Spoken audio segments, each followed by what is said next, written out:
We're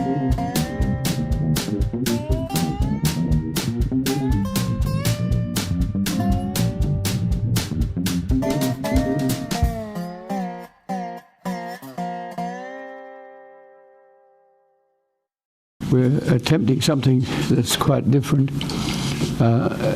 It's to run a program that we did with Cesar Augusto that dealt with coffee farming. And we have it that we recorded it in Urbana Public Television. This is Dave Monk of Prairie Monk, WAFT Champaign, 90.1 on your FM dial. And we have a guest today. It's Cesar. And I've known Cesar for a long time. I knew him as an artist in the art department. And he had exhibits around in old houses and places. And then he offered to be a leader for our Rattlesnake Master Run for the Prairie.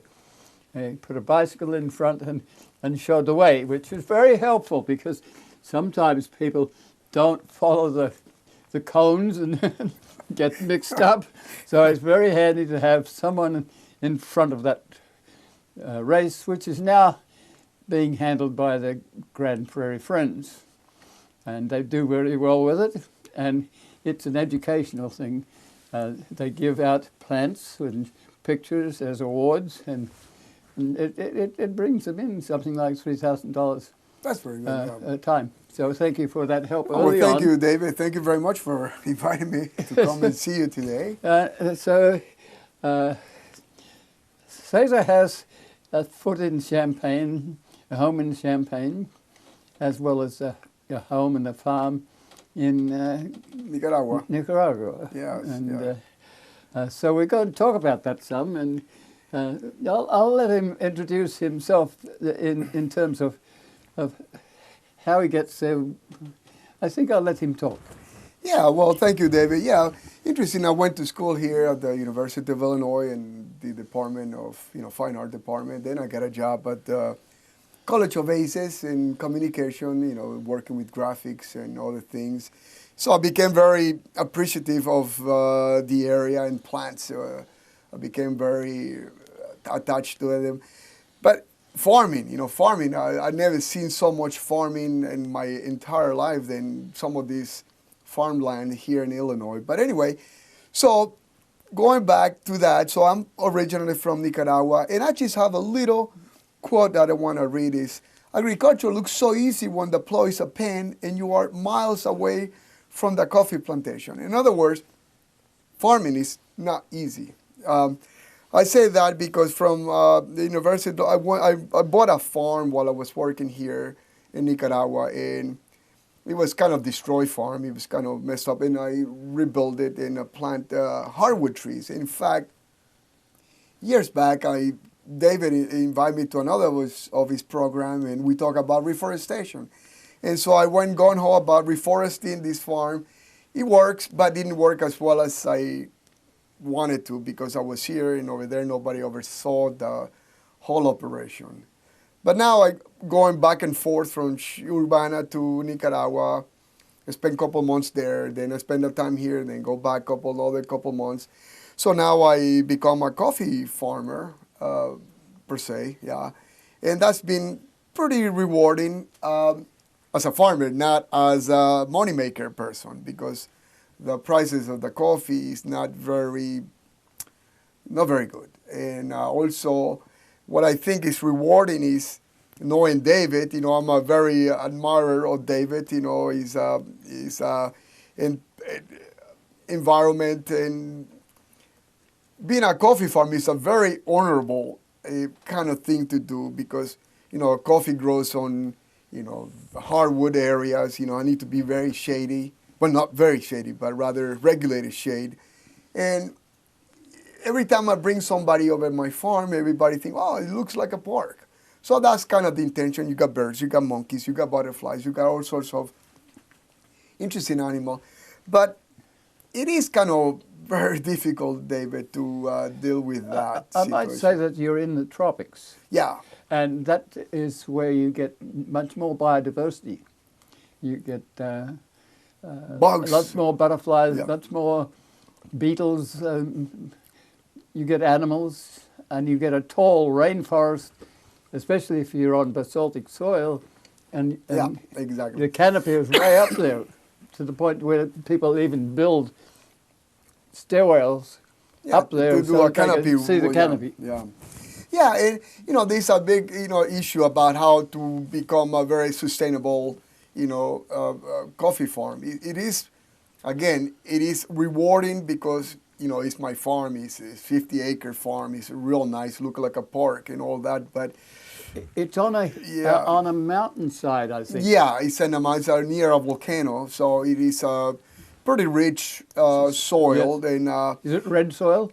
no, it's very black. Black. Black Okay. soil, and we have about That has a lot of almost- organic matter in it, yeah, probably. and about I would say a good 6-7 inches of topsoil, even more. It's a very beautiful soil, so that gives a very nice flavor to the coffee as well.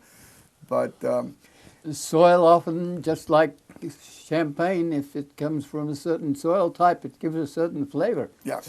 So, Yes, indeed it does.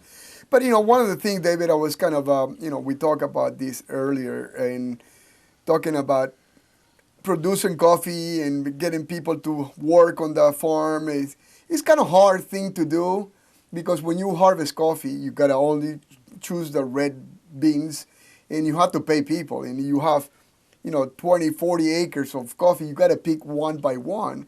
And before, it used to be a lot of people come and harvest. Now we compete with, working in a sweatshop, textile factories, and a lot of people get better pay at the textile factory, and nobody wants to go pick up coffee anymore, because you make in an hour at the textile factory, you make in a day picking up coffee, and even the prices of the coffees are not very good at this time.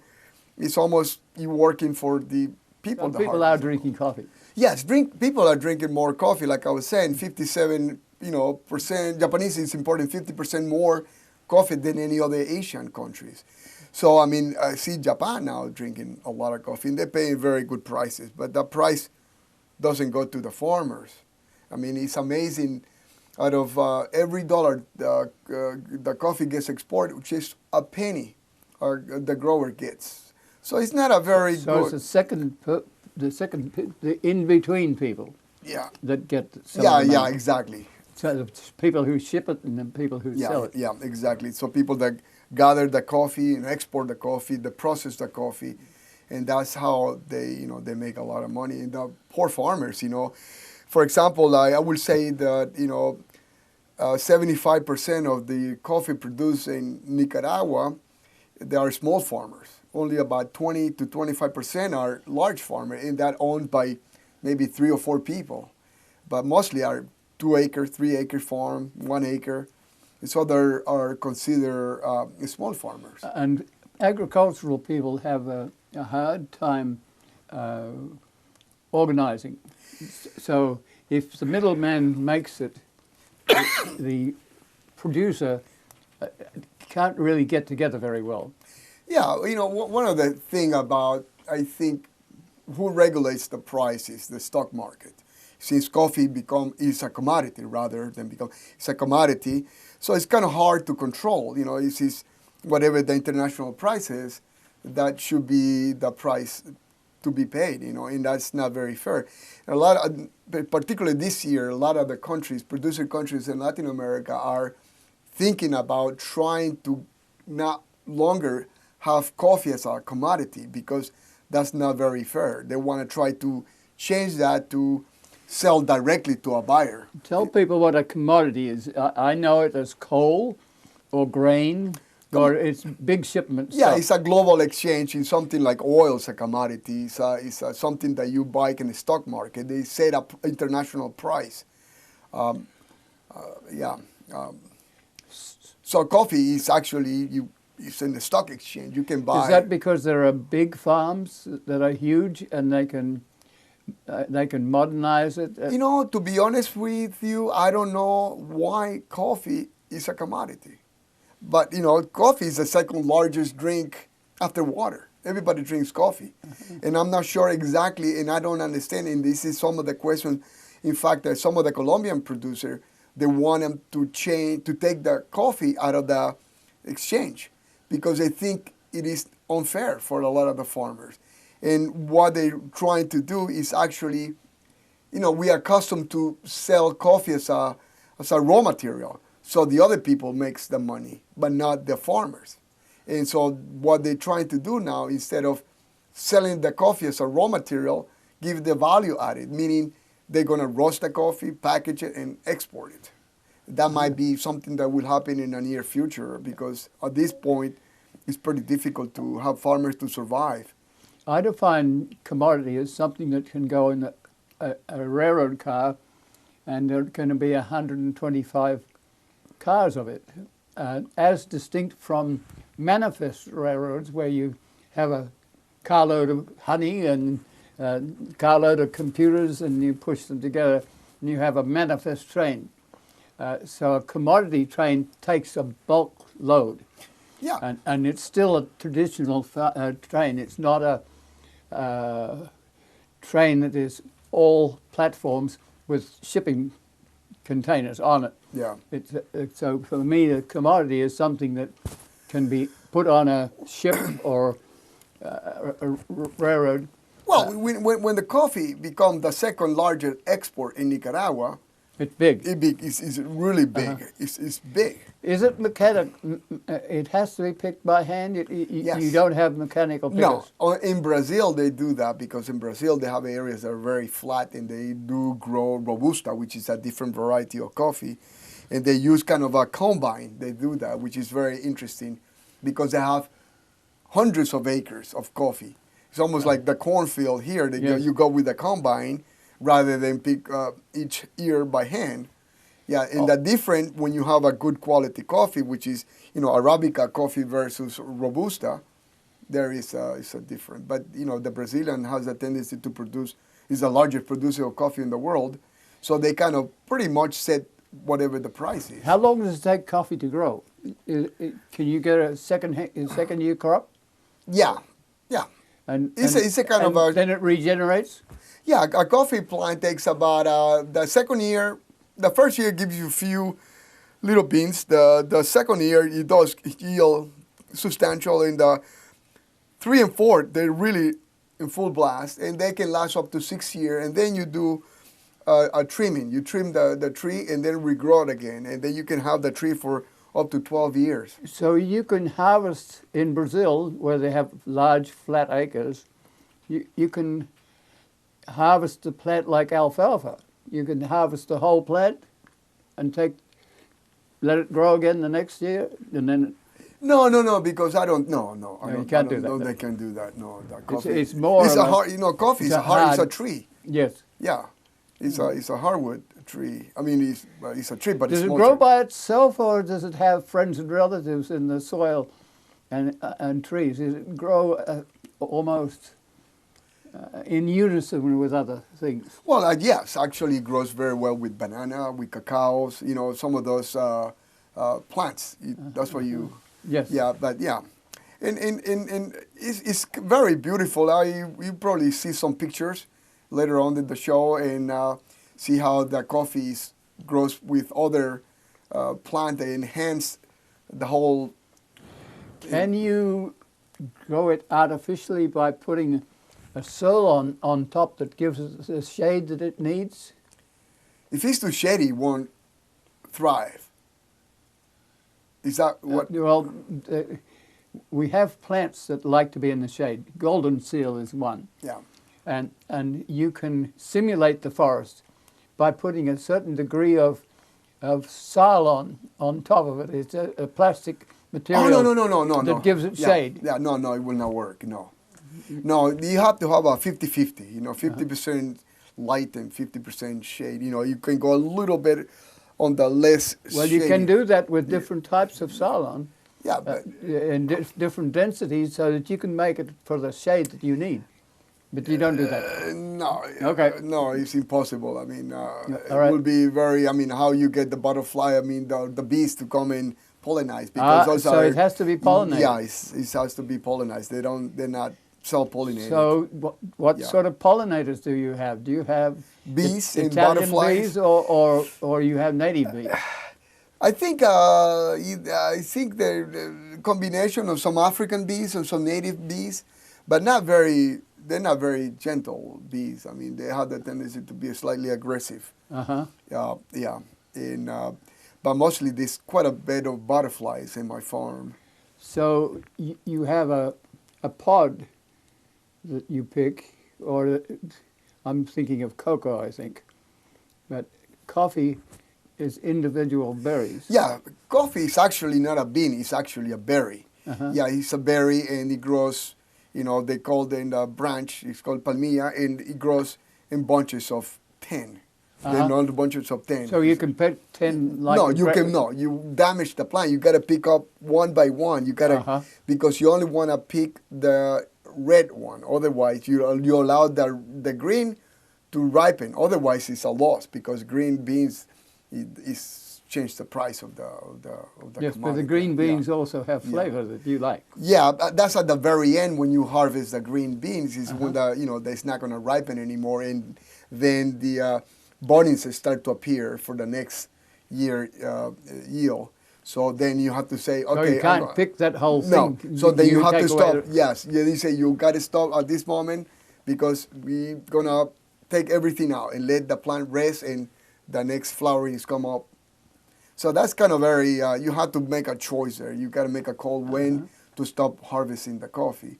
Usually in the part of the area where I have my farm, we started like in October, early October, and then full blast started like end of November, December, January, and then first week of February, second is about it. And then you had to let it sit because then the bloom started happening in early May, in the first rain.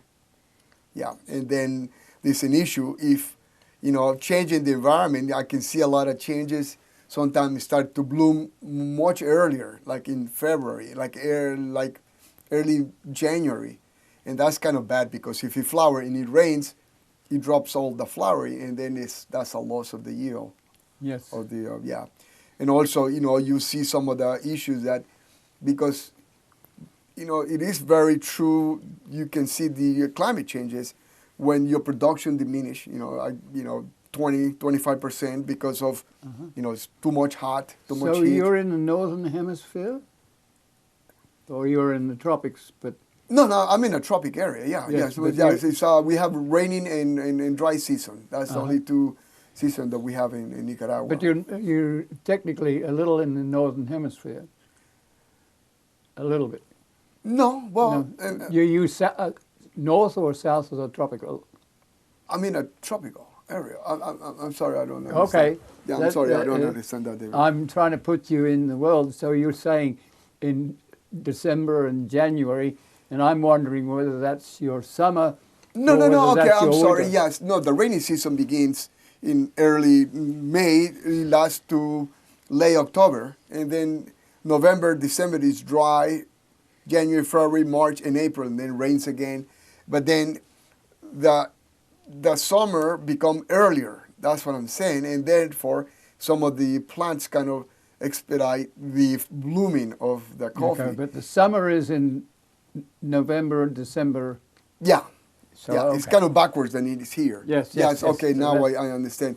So we have the dry season. Yes. On. So what is the rainfall? Oh, the rainfall in early May. Yes. And it's torrential rain, and it's so torrential rain that sometimes 80 or 100 inches per. Don't worry. Yeah, I'm not. And then you have a seasonal where it's dry. Yeah. And then you have a rainfall again. Yeah, rainfall again. In some of the areas that my farm specifically, I keep it with a lot of trees and it's maintain its humidity till mid-April. But the last 2 weeks of April, I'm suffering because the plant gets a little bit wilted. So and then I have to put other alternative plants. These so are they tropical plants that have not very deep roots. They're held up by their friends and relatives. So that's why we put a lot of banana trees or next to it, so because they can withstand the heat, because the banana plant is just full of water, so they can. But also there's a catch-22 because that plant also absorbs a lot of water from the plant, so it's almost like a competition with the coffee plant. Yes. But at the end, I think the coffee wins because then I chop the banana plant and enhance the soil when I took it in little pieces. Banana plant, for those who don't know it, can come back a second year. Yeah, it can come up as many times until you pull out the. It's like a bulb. Yes. Yeah, and then you can pull that bulb out, and then that's it, the end of the banana. Yes. But I try to cultivate different types of them. I have about 7 or 8 different musaceas. That's very important because worldwide there's been one variety of banana that has been used for export, and it's likely to get a disease, or you can see it happening. And so to have 10 or 12 different varieties of banana is fairly helpful. Yeah. And you feed some of them to the monkeys. Yeah, exactly. We got the monkey.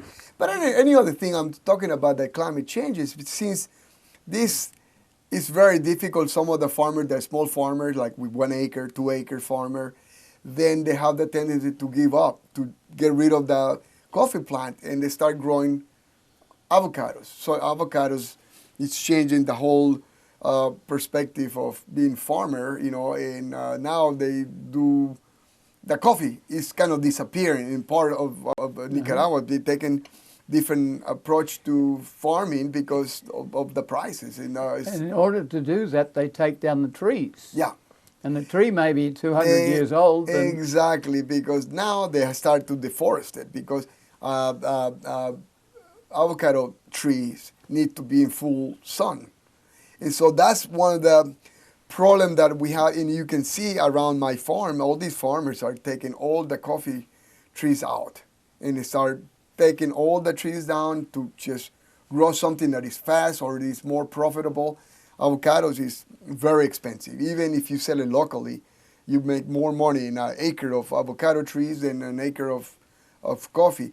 So the reason the coffee and the agriculture is you have to have an interesting balance. Otherwise, I mean, you're destroying the forests that have been there for ages, and it's kind of sad to see that. And that's an issue also, how climate changes are being. So where you are, you have a forested area, but after you get a little higher, it cuts out as forest, and you have a mountain top that's fairly bare. Yeah, when it gets up to my area, then it's all grassy, because the volcano has a lot of acid rain, so the whole thing doesn't grow any trees except grass. It's a pretty interesting. So the acid comes from the volcano. Yeah. So you have acid soils. So do you have to put? Yeah. So this about 2 or 3 times a year, the wind hits part of my farm.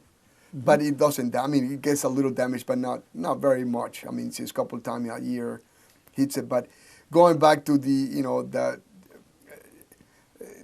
deforestation is devastating to me to see that how, for example, a lot of the areas that are around my farm, they're growing beans, and beans also demand to be full sun. Yes. Again, and it's unfortunately is an area that are hilly farming, and they don't do any terrace, and the water just does a lot of erosion, and it really does damage a lot of the road when I get access to my farm, because my farm is a little bit on the hills.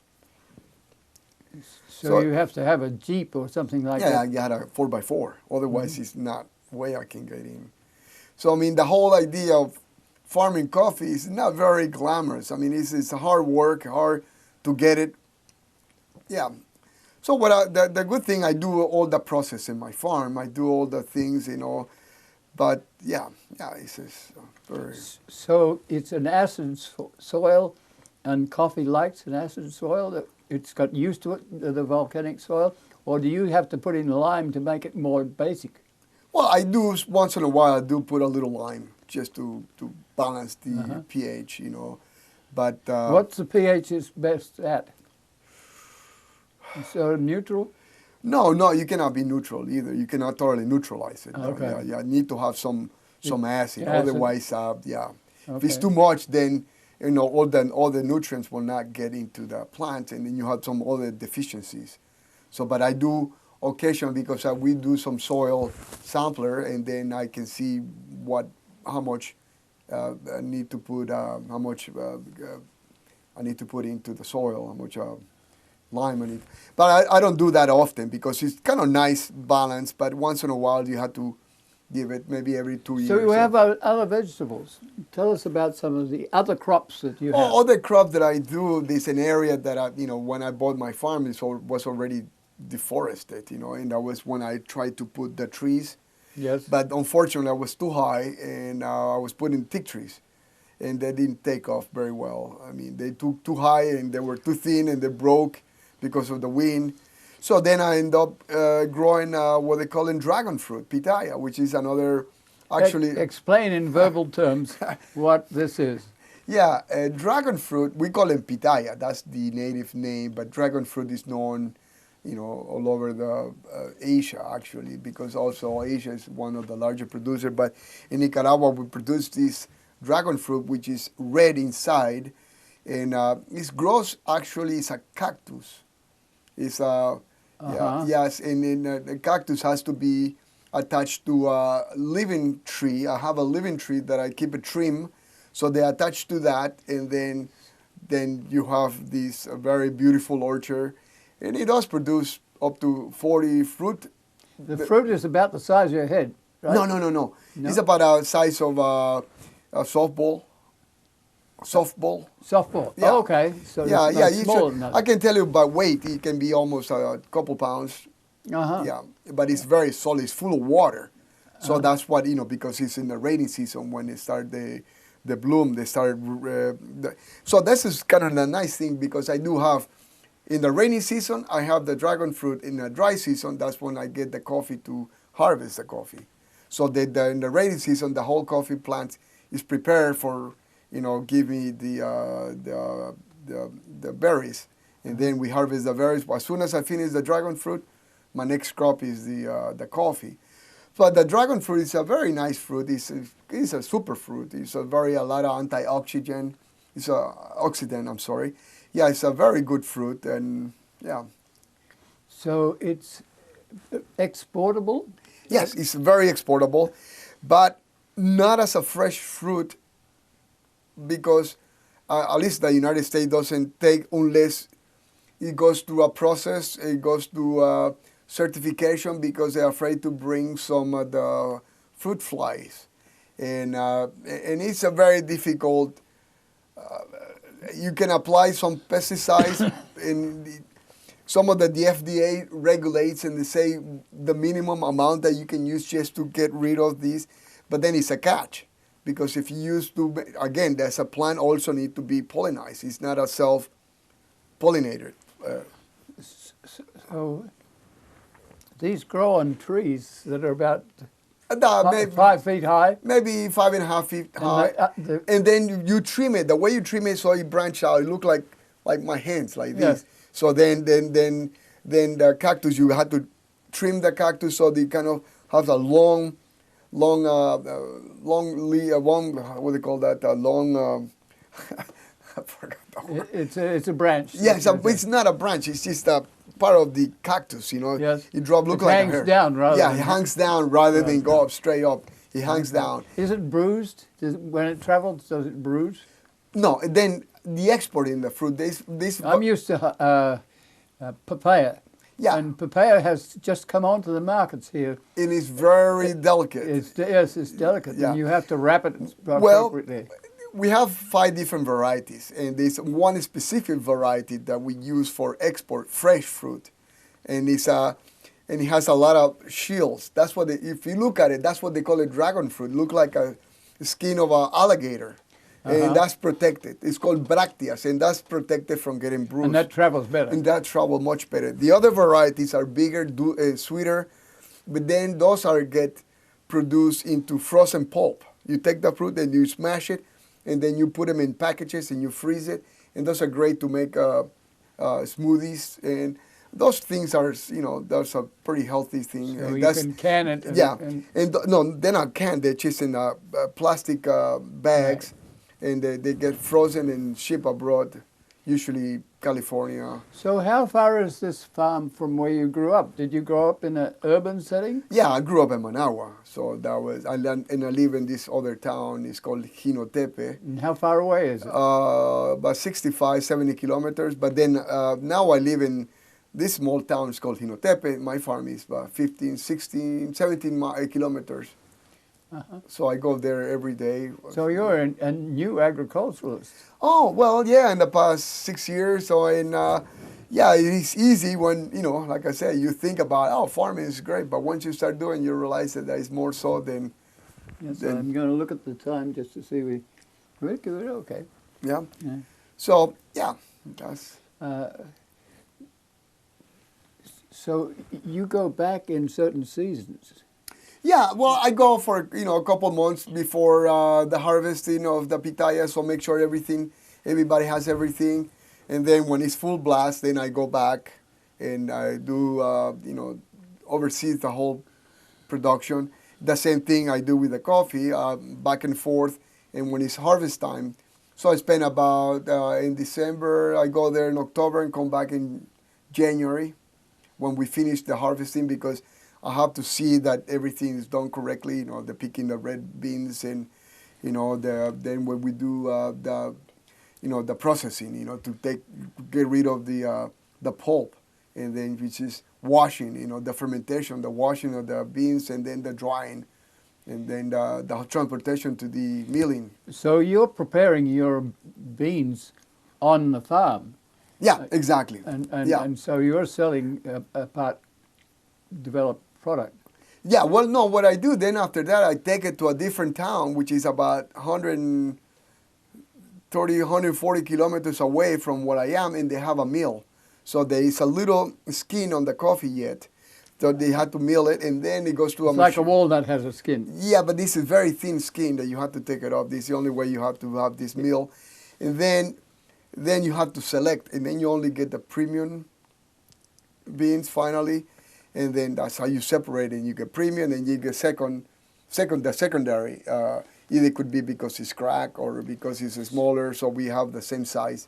That's what they call it, premium. So you have a flotation process where you put the bean in water, and the light ones. Exactly, but that's right. That's the first step. That's just to get it out. That's make it easy. So that's the secondary. So, but when that is washed, and then when that is dry, then it goes to a mill. In the mill goes another process to select the final beans when they're all dry. So now you dry them on shelves that are netting, so that the air can move through. Yeah, they call them African beds. And you're hoping they don't have a lot of rain. Well, if it's raining, we cover it with plastics. So, but they don't touch the ground. They dry very quickly in 4 or 5 days, 6 days, 7 days. You know, we leave it about, 13% humidity on the beans. The ideal is 10. Yes, locals will understand that, because they have to take their corn. If they harvest it early, they might have 27% water, and that can rot. Yeah, exactly. So you take it down to 14%. So you're taking that water content down. Yeah, exactly. And you have to depend on loyal employees. Exactly, because who do this while you're not there. Exactly, but when actually we harvest in the coffee, I am there because I have to pay the people that picks the coffee. I'm there with the machine, trying to make sure we only have the red. I foresee the fermentation, the washing, and the drying, and you have to constantly start, flipping over the beans, to make sure it's dry. You cannot let it sit on this bed because still not going to dry. You got to move it all the time. It's constantly work. So you have to turn it every like a rake or something like that. Yeah, every 3 or 4 hours you got to flip it around, and you have 50 of these beds. It's pretty tedious work. So you also have beans. Do you have to process the beans? You pick them, and the beans that you eat as a Oh yeah, but whole beans? but I don't do those. I don't. Oh, you don't? No, I don't do beans. Do you do anything on your grasslands? We don't have any grass. Oh, okay. It's So all trees. That's further up the hill. Yeah, no, yeah, we don't. I don't particularly do. But the next door neighbor, maybe my coffee farm is right there. Next door neighbor, he growing beans.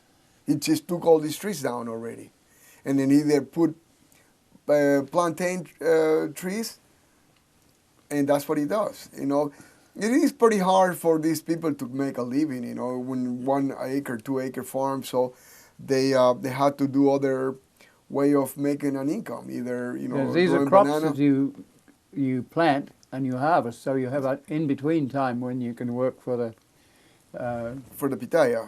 yeah, for the clothing factories and things like that. Yeah, most of these people that used to have 50 people to come to work for me at the time of harvesting, hardly now get 15 people, and I had to pay extra money for them to come in work. Okay. Because it's not worth it for them. So now you have a mission of doing interesting things with the environment. Do you have some sort of teaching role locally? Well, I've been encouraging a lot of people to, to do different things, different approach to either farming, even coffee farming. Tell them and seems like everything I do, they follow. I mean, it was kind of nice. I started putting more coffee trees, and everybody's putting coffee. I put it, but then now that the coffee prices are in the floor, everybody want to get rid of the coffee and grow something else, an alternative. And what is the alternative? Avocado. Seems like it's avocado. Everybody's growing avocado. There's a big processing plant for making shampoo, for getting oil, avocado oil. And the prices of a single fruit is more expensive, it's worth it, than what the coffee yield. An acre of coffee doesn't yield what a quarter of an acre of avocado. So what you're doing is conserving the land as well as using it. Yeah, at the end, it's not as sustainable as it one was for me. Now it's just because, again, the coffee, but for me, it is there, and I'm trying to protect, at least for me, I am totally trying to protect my 50 acres that I have, and whatever it takes, I'll do. I mean, I'm trying to be very, I plant a lot of different trees, a lot of varieties of hardwood trees, local trees, and and I don't know what to do with that, I'm helping 4 families. I got 4 full employees, 3, 4 employees. At least the farm, it pays enough their salary. I make a little cash. And my whole goal is to do better. With the pitaya, I do, that's what I make more money than the coffee. But to say that I'm a pitaya grower is kind of, like, for example, in Nicaragua, being a farmer is not taken so serious. Being a farmer is like being like a peasant or being some lower class individual. Well, I grew up with cows.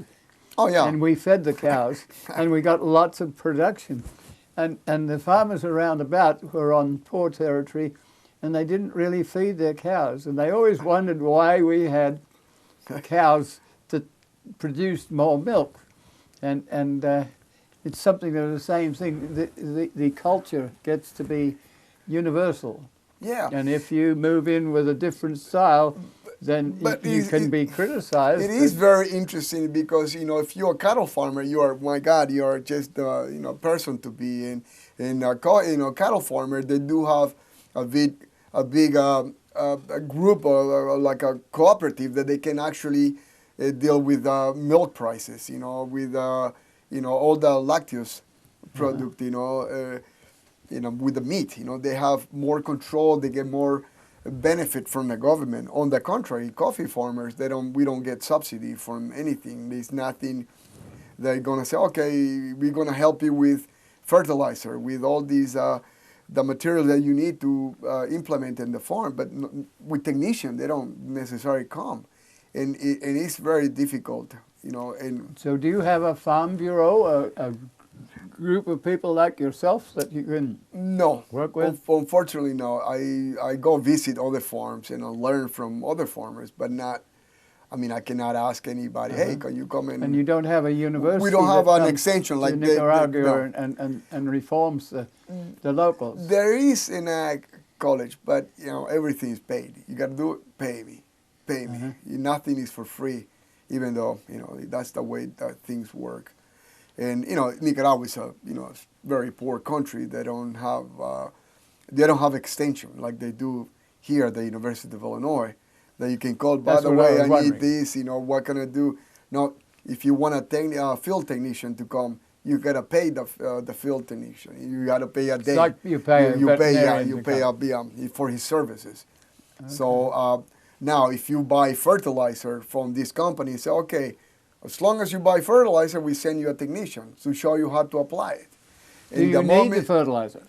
Well, yeah, occasionally, yes. Yeah, of course, because, you know, again, coffee prices are low. I mean, if I'm organic, purely organic, you know, there's some kind of deficiency I will have. So I have to, you know, But you're on volcanic soil, which is fairly rich. Very rich, but there's always some deficiency. You know, you can find something that you need. You know, I was not organic. I didn't want to spend a lot of money on fertilizer, and I can see some of the deficiency on the plants and some of the production lowered. And now if you want to use some organic product, they're very expensive. You want to use some pesticide, organic pesticide, it's too expensive. It's unaffordable. It's not even worth it. Where does your coffee plant come from? Are you importing a seed that's not native to your soil? No. They're all native. I do, for example, all my seedling come from my own plantation.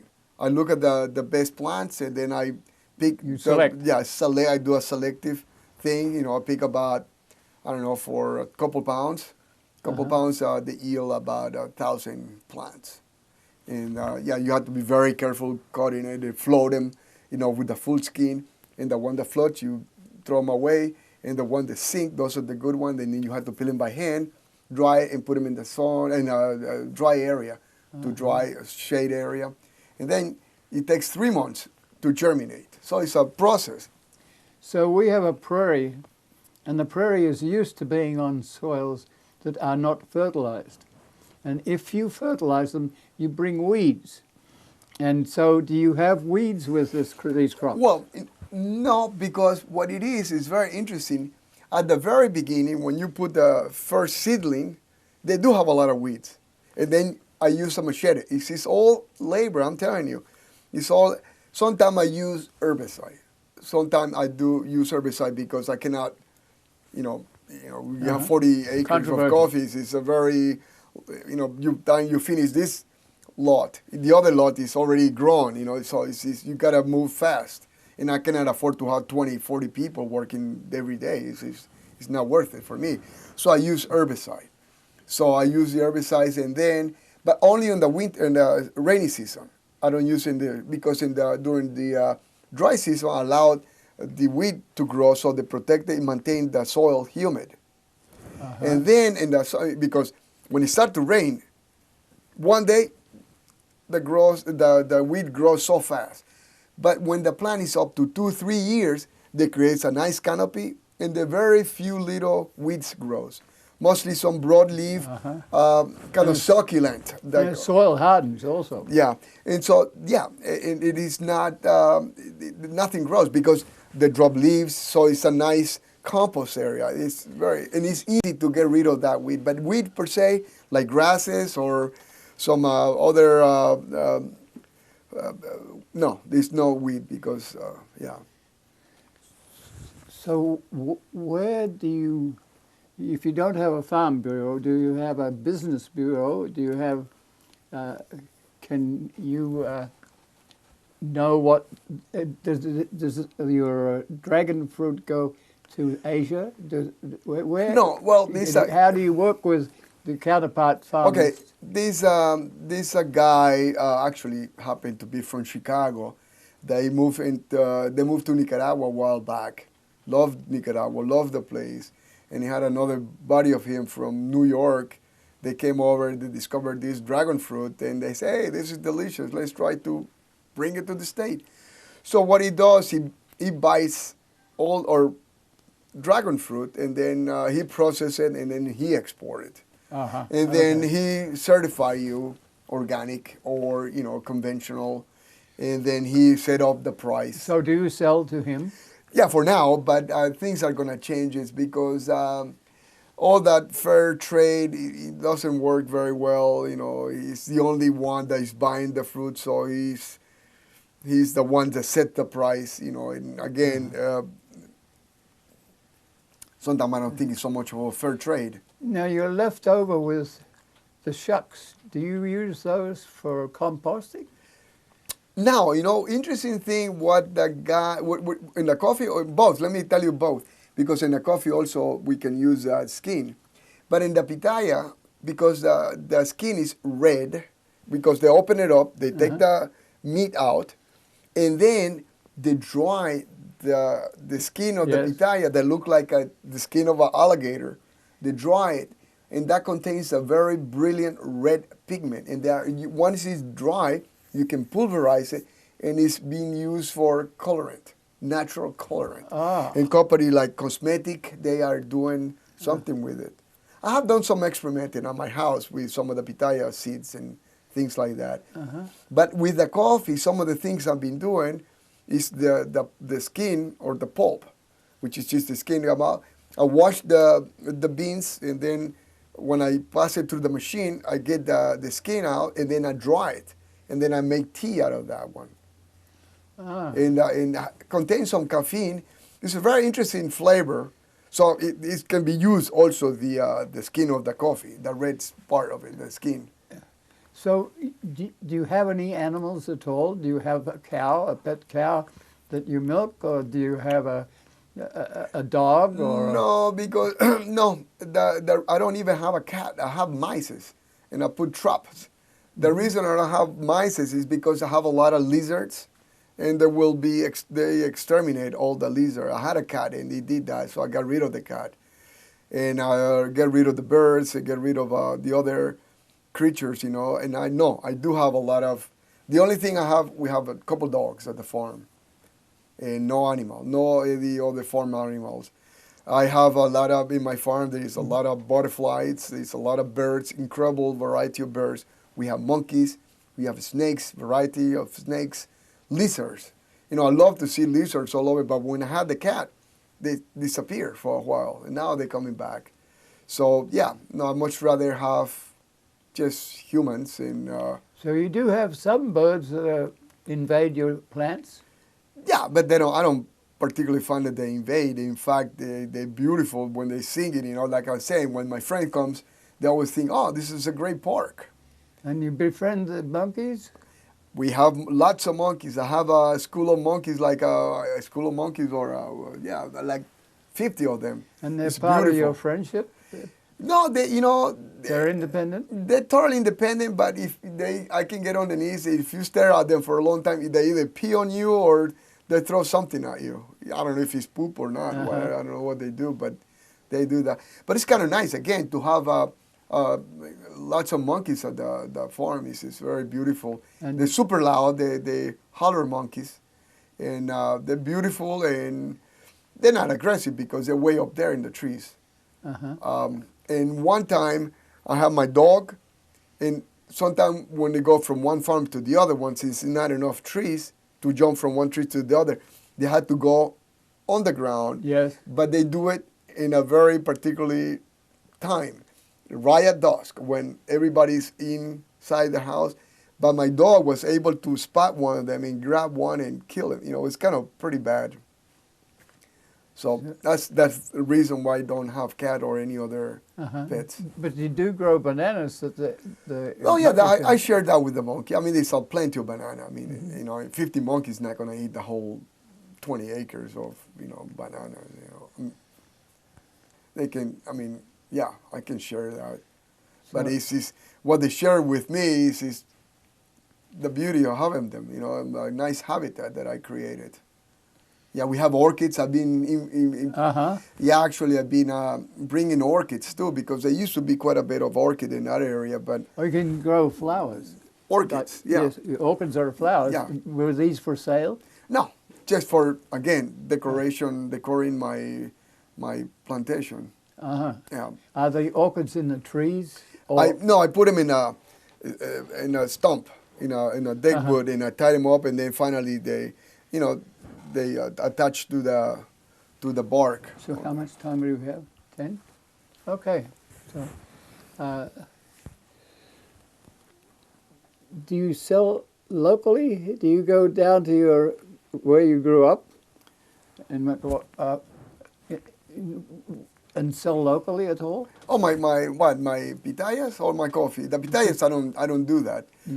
I sell it to this American guy and from he Chicago. processes it. He buy all the production, and but the coffee, I do bring some coffee to Urbana, to Champaign, and we roast some of it here, and we sell it at a couple of stores, at the Walnut Tea Company and World Harvest.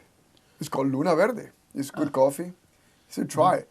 And I'm willing to donate some for the cause of the Prairie Monk.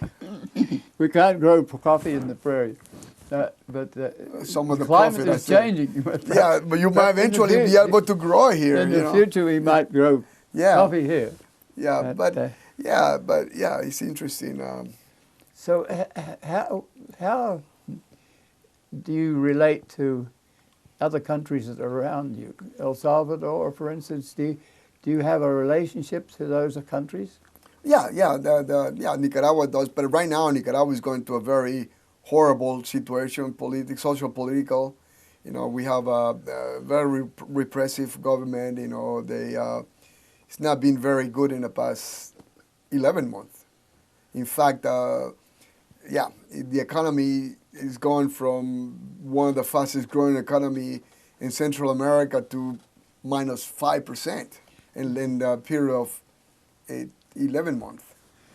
Does the government has had it, or does it have a conservation attitude? Do you sense that they want to save some forests? They want to reduce the erosion?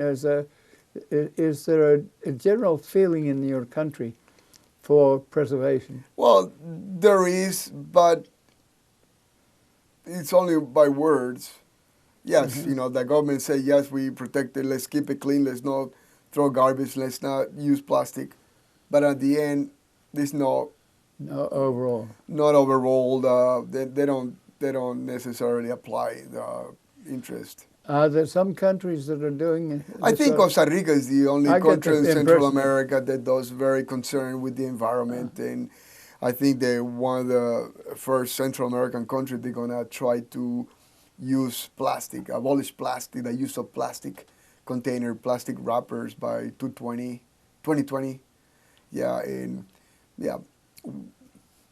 But other than that, I think the government just talk and they don't reinforce the law and anything. So most of your winds come in from the west. Is that right? Or is it from the Gulf? No, we cannot be far from the Gulf, from the southeast and the west. Yes. Yeah, from the ocean, both ocean we have. So they come in mainly the Pacific Ocean. In the Caribbean, in the Atlantic there, yeah. And we have all the climate changes with El Nino in the Pacific. So if the Caribbean is influenced, you're likely to get the edge of that influence. Yeah, exactly. So if you have a tornado in Puerto Rico, hurricane. They call it hurricane in a part of the planet. Hurricane. Yeah, that will affect the Pacific. The same thing happen in the Pacific will totally change the whole. So you how far are you from the coast? 25 kilometers. Uh-huh. Are there people doing things with fish? What do you? Well, there are farmers that farm fish. Oh yeah.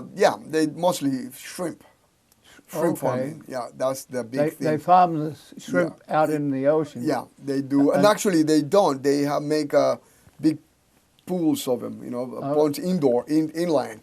They connect it with the ocean, but they do inland, so they're easy to. Seeing some of those are massive, and also now, they do. And where do they sell to? United States, Europe, yeah. So, Do you have interesting rail services, and or Well, is this all transported by truck? We used to have the biggest railroad track in Central America, the Pacific, but eventually in 1990, they took all the railroads out. And I remembered riding the train when I was a kid. Now it's not just, no. So it's all It's on gone. truck. It's totally gone. Mainly It's by truck. because energy is cheap. No, I think it was kind of hard to maintain that railroad track. Yeah. So when it's hilly, Yeah. you have to sometimes have. Well, that's what they use the Pacific, and they Yeah. use it yeah. You have even cogs on the rails that allow you to climb hills. But the interesting thing about the Pacific, mostly the cities are in the Pacific side rather than the center of the country. So you're The more larger, Nicaragua is almost divided in half. okay. The Caribbean is a little bit different than the Pacific. That's what they got all the cities. So there was the Pacific Railroad track. It was not necessarily for banana, but it was actually for transportation from one side to the other side of the Pacific, across the whole country. But the train saw his last days in the 1990s. Yes. And it was because of maintenance of it, I think, and they decided to sell the track rather than wait and rebuild the whole system. Well, we're nearing the end of the program, but thank you, Cesar Augusto. Thank you very much, David, and it was a pleasure talking to you, as always. We